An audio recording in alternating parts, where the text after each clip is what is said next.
শুরুতেই গত জুমায় আলোচনা করেছিলাম সলাৎ সংক্রান্ত ব্যাপারে। সলাৎ নিয়ে আরো কিছু কথা, গুরুত্বপূর্ণ কথা, ফাজাইলুস সলাত, সলাতের ফজিলত, এ নিয়ে কিছু কথা বলে শেষ অংশে আমি ঈদে মিলাদুন নবী নিয়ে আলোচনা করবো ইনশাআল্লাহ তাআলা। আজকের দিনটা কিসের দিন? জুমার দিন, তাই না?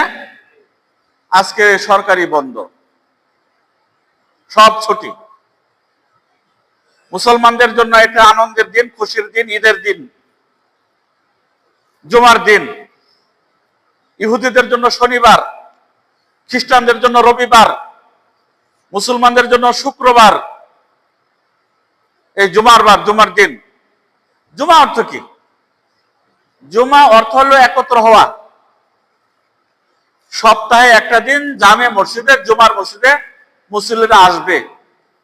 এই দিনের ফজিলত মানুষ জানে না তো। জুমার দিনের যে কি ফজিলত, এই ফজিলত নিয়ে আজকে কথা বলিনি, শুনুন।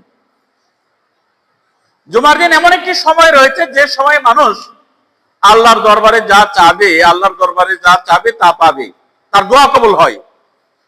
দোয়া কবুল হওয়ার দিন জুমার দিন আসলে পশু পাখিরা আল্লাহর কাছে কান্নাকাটি করে, কখন জানি কিয়ামত ঘটে যায়।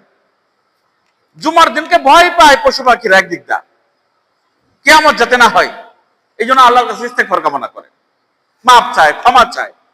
মানুষ তো বুঝে না গো। মানুষ মনে করে জুমার দিন ছুটির দিন, আনন্দের দিন, এদিন সিনেমা দেখবো, সিরিয়াল দেখবো, ছবি দেখবো, গান দেখবো, নানান কাজে ব্যস্ত থাকবো, পার্কে যাইবো, শ্বশুর বাড়ি বেড়াইবো। মানুষ মনে করে এটা। সাহাবারা জুমার দিন আসলে সকালবেলা নাস্তা খাইয়ে জুমার মসজিদে চলে যেত। কে আগের কাতারে দাঁড়াইতে বসতে পারবে, কে জায়গা দখল করতে পারবে, কে সব নিতে পারবে, বিশেষ সব। হাদিস আবু দাউদ, হাদিস তিরমিজি, হাদিস সুনানে আরবার, আহমদ বিন হাম্বল তিনি হাদিস বর্ণনা করেছেন